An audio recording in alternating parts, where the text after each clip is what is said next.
اور آئیے میں آپ کو بتاتا ہوں کہ نبی پاک صلی اللہ تعالیٰ علیہ وسلم رمضان کیسے گزارتے تھے. ایک مسلمان کے لیے اس سے بہترین رول ماڈل کیا ہوگا کہ رمضان میرے آقا کیسے گزارتے. تو مختلف احادیث کا جو سمری ہے وہ یہ ہے کہ نبی پاک علیہ الصلوۃ والسلام عبادت میں کمر بستہ ہو جاتے, بستر پر کم تشریف لاتے. بی بی عائشہ فرماتی ہیں کہ نبی پاک کے چہرے کا رنگ بدل جاتا تھا, متغیر ہو جاتا. کیوں؟ کہ نبی پاک پر خوف خدا طاری ہوتا. آپ گر گڑاتے, آپ رات بھر التجائیں کرتے.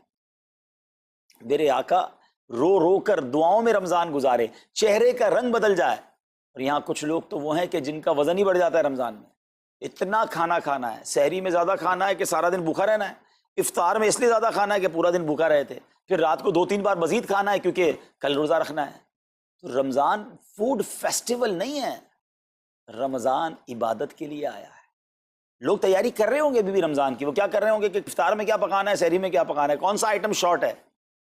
نہیں میرے بیچ اسلامی بات, یہ جو بھوک کا احساس ہے نا روزے میں, اس کی حکمت علماء نے بیان کی ہے کہ بھوک غربت کا احساس دلاتی ہے, فقیری کا احساس دلاتی ہے, بندے کا غرور تکبر بیٹھ جاتا ہے. کتنے نقاہت میں آ جاتے ہیں ہم, ہمت ہی نہیں ہوتی کوئی کام کرنے کی. تو یہ احساس دلاتی ہے کہ تیری اوقات کیا ہے, غریب کیسے زندگی گزارتا ہے, فقیر کیسے زندگی گزارتا ہے. لیکن کچھ لوگ وہ ہیں جن کو بھوک ہی نہیں لگتی کیونکہ وہ اتنا کھا لیتے ہیں یا پھر سوتے ہی رہتے ہیں. روزے کی حکمت یہ نہیں ہے. نبی پاک آنسو بہاتے تھے, آقا کا چہرے کا رنگ بدل جاتا. اور پھر بتایا کہ رمضان میں جب جبریل امین نبی پاک علیہ الصلوۃ والسلام کے پاس آتے تو آقا علیہ الصلوۃ والسلام ان کے ساتھ قرآن پاک کا دور فرماتے. اور پھر ایک اور نبی پاک کا خوبصورت انداز کہ پیارے آقا ویسے تو سب سے بڑھ کر سخی ہیں, مگر جب رمضان آتا تو نبی پاک کا دریائے سخاوت ایسے بہتا تھا جیسے تیز آندھی, بلکہ اس سے بھی زیادہ. اللہ اللہ. یہ 3-4 چیزیں آپ نے میں نے پکڑ لینی ہیں. آقا علیہ الصلوۃ والسلام کے پیچھے پیچھے جانا ہے نا جنت میں, ہم نے بھی یہ کام کرنا ہے. یہ راتیں مانگنے کی راتیں ہیں, التجا کرنے کی راتیں, سجدے کرنے کی راتیں ہیں.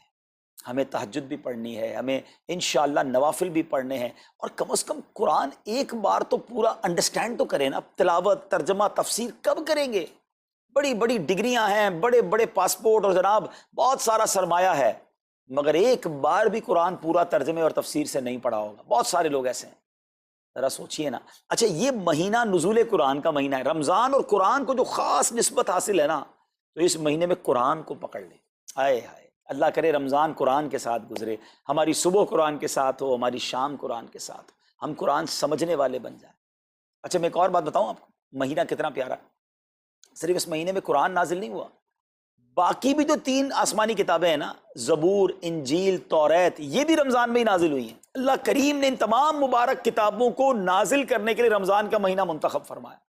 اتنا مبارک مہینہ ہے, تو ہمیں خوب اس میں تلاوت قرآن کرنی. اور اب دعوت اسلامی نے کتنا آسان کر دیا, تفسیر قرآن عطا فرما دی صراط الجنان آسان اردو میں, اور پھر جناب اس کو اپلیکیشن پر بھی دے دیا, اس کے PDF بھی جاری کر دیے, ڈاؤن لوڈ کر لیں موبائل میں. اب تو آڈیو تفسیر قرآن بھی آپ کو دے دی. اگر پھر بھی سنیں نہ, پڑھیں نہ, قرآن سے دور رہیں تو یہ ٹھیک نہیں ہے. پلیز اس رمضان کو قرآن کے ساتھ گزاریے. اور پھر جو نبی پاک کا جو سخاوت والا انداز ہے نا, صدقہ و خیرات کرنا, ہر سائل کو عطا فرماتے, تو یہ بھی ہمارا ایٹیٹیوڈ ہونا چاہیے کہ خوب دل کھول کر خرچ کریں. سب سے پہلے اپنی پوری زکوٰۃ ادا کریں. یہ اتنی بڑی اب بدقسمتی ہوتی جا رہی ہے, ایسا فیل ہوتا ہے دنیا بھر کے تاجران اور لوگوں سے جب ہم ملتے ہیں کہ جس طرح رمضان کے علاوہ بہت تھوڑی تعداد میں مسلمان نماز پڑھتے ہیں نا 5 ٹائم, ایسا لگتا ہے اب زکوٰۃ بھی بہت کم لوگ ہی دیتے ہیں, پوری زکوٰۃ نہیں دیتے, اندازے سے نکال دی, کیلکولیشن کرتے نہیں ہیں. اور یہ بھی فیلنگز آتی ہیں کہ زکوٰۃ جتنی بڑھتی جاتی ہے نا, ہزاروں میں جس کی زکوٰۃ ہے وہ دے دیتا ہے, لاکھوں والا بھی شاید دے دیتا ہے, لیکن جب زکوٰۃ ہی کروڑوں میں پہنچ جاتی ہے نا, تو پھر یہ دل پر بھار پڑنا لگ جاتا ہے, ڈیفیکلٹ لگنا شروع ہو جاتی ہے. بندہ یہ کیوں نہیں سوچتا کہ اگر اللہ پاک نے مجھ پر لاکھوں میں زکوٰۃ ہے تو اللہ نے کروڑوں دیے تو لاکھوں میں زکوٰۃ ہے نا. اگر کروڑوں میں زکوٰۃ ہے تو اربوں ہیں تو کروڑوں میں زکوٰۃ ہے نا. زکوٰۃ کتنی ہے؟ ضروریات زندگی کی تمام چیزوں سے فارغ ہونے کے بعد جو مال تجارت, سونا چاندی, کیش یا پرائز بانڈ, یہ جو اس کی تفصیلات ہیں, اس پر 2.5% ہے. میں ایک اور لاجک سے آپ کو بات سمجھاؤں. اگر اس لاجک سے سمجھیں تو زکوٰۃ تو 1-1.5% بنتی ہے. وہ کیسے؟ ہم سب کے گھر نکل گئے, اس پہ زکوٰۃ نہیں ہے. ہماری گاڑیاں نکل گئیں, اس پہ زکوٰۃ نہیں ہے. جن کی فیکٹریاں ہیں وہ فیکٹریاں بھی مائنس کر دی گئیں. جن کی دکانیں ہیں وہ دکانیں بھی مائنس ہو گئیں. اچھا جناب, اس کے علاوہ اگر کرائے پہ کچھ پراپرٹی دی ہوئی ہے اس پر زکوٰۃ نہیں ہے۔ اگر ان سب پر زکوٰۃ ہوتی، یعنی جو کچھ میرے پاس ہے ان سب پر ہوتی تو کتنی زیادہ ہو جاتی، اور اتنی ساری چیزیں نکل گئیں تو پھر تو اگر ٹوٹل پر لگائیں تو یہ 1.5% ہی بنتا ہے۔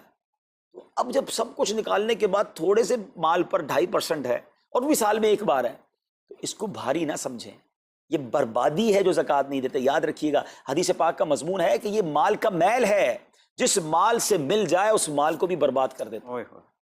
بربادیاں آتی ہیں، بے سکونیاں آتی ہیں، بیماریاں آتی ہیں، اور آگے جو دے دیتا ہے سبحان اللہ، اس کے بارے میں حدیث پاک میں آتا ہے کہ اپنی زکوٰۃ دے کر اپنے مالوں کو مضبوط قلعوں میں قید کر لو، اپنے مال کو سیکیور کریں۔ لوگ کہتے ہیں انشورنس ہونی چاہیے، آگ نہ لگ جائے، چوری نہ ہو جائے، ڈوب نہ جائے۔ اللہ کے حبیب علیہ الصلوۃ والسلام فرماتے ہیں، جس کا مضمون ہے کہ جب بندہ اللہ کی راہ میں خرچ کرتا ہے نا تو وہ صدقہ بندے کے ہاتھ سے نکل کر اللہ کے دستے قدرت میں چلا جاتا ہے، اور اللہ کریم تمہارے صدقوں کو پالتا ہے جس طرح تم اپنے جانور کے بچوں کو پالتے ہو۔ بچہ ہوتا ہے نا جانور کا، بڑا ہو جاتا ہے، فرمایا بندہ کھجور کا صدقہ دے گا اللہ پہاڑ جتنا عطا فرمائے گا، اس دن بھی ملے گا اور ملٹیپلائی ہو کر ملے گا۔ اچھا، جو ادھر خرچ کیا ادھر کیا ملے گا؟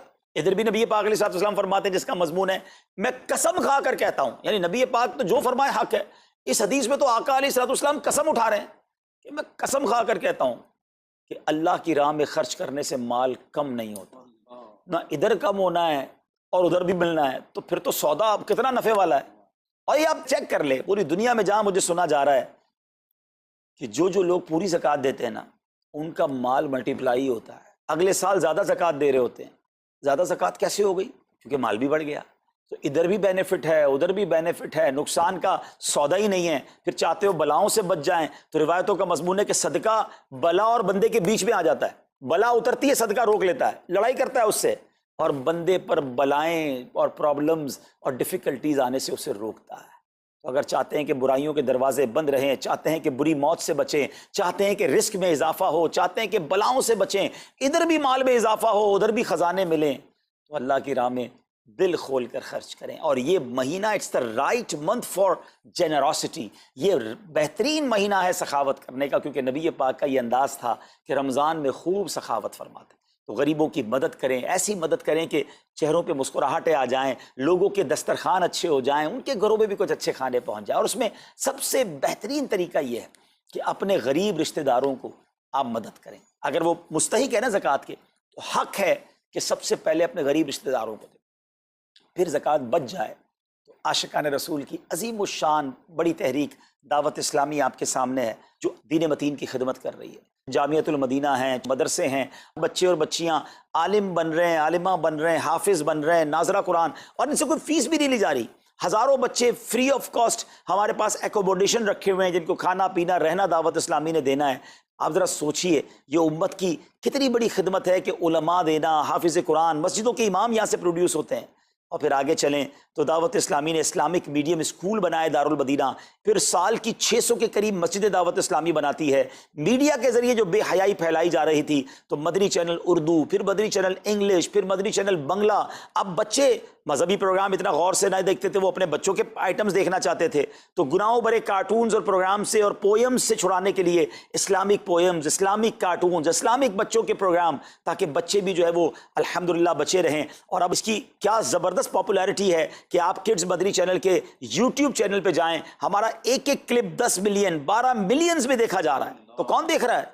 وہ بچے جو گناہوں بھرے کارٹونز دیکھتے تھے، اب الحمدللہ اللہ رسول کی باتیں وہاں سن رہے ہیں۔ پھر آگے چلیں تو دعوت اسلامی جناب یہ دینی کاموں کے ساتھ ساتھ جو ویلفیئر کے کام کر رہی ہے، غریب مسلمانوں کی امداد کا کام، زلزلے اور سیلاب زدگان کی ریسکیو کرنے کا کام، گونگے بہرے نابینا اور معذور افراد کی ریہیبلیٹیشن کا کام، تھیلیسیمیا کے مریضوں کو خون دینے کا کام، 26 لاکھ مسلمانوں کو دنیا بھر میں راشن، کھانا، پانی صرف اس ایک سال میں دعوت اسلامی نے پہنچایا۔ تو یہ کمال کی آرگنائزیشن ہے۔ دیکھیں آپ دنیا کی بہت ساری این جی اوز کو جانتے ہوں گے، کوئی مدرسے چلاتا ہے تو مدرسے ہی چلاتا ہے، کوئی مسجد بناتا ہے تو مسجد ہی بناتا ہے، کوئی کھانا کھلاتا ہے تو کھانا ہی کھلاتا ہے، کوئی جناب غریبوں کی مدد تو وہی کام، کوئی ہاسپٹل تو ہاسپٹل۔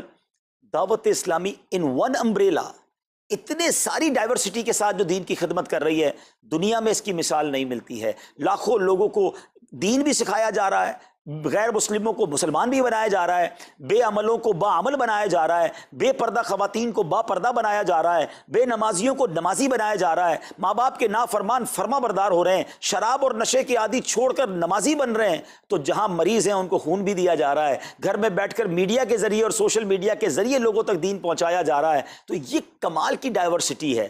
تو میں تو سچ بتاؤں، یہ جملہ کہا کرتا ہوں کہ میرے اور آپ کے پیسوں کا نصیب ہے کہ وہ دعوت اسلامی میں لگ جائے۔ تو یا آپ آگے بڑھیے اور دین کے اس کام میں مزید حصہ ملائیے۔ خاص طور پہ فار ایسٹ میں آپ دیکھ لیں، کوریا میں، ہانگ کانگ میں، اور جناب یہ سری لنکا میں، تھائی لینڈ میں، ملیشیا میں، کتنے جاپان میں، کتنے ملکوں میں دعوت اسلامی کام کر رہی ہے اپنی اپنی بساط کے مطابق۔ اور لیکن ابھی مزید ادارے بنانے، ہمیں ان ملکوں میں بھی بنانے، ان ملکوں میں بھی آگے بڑھنا ہے۔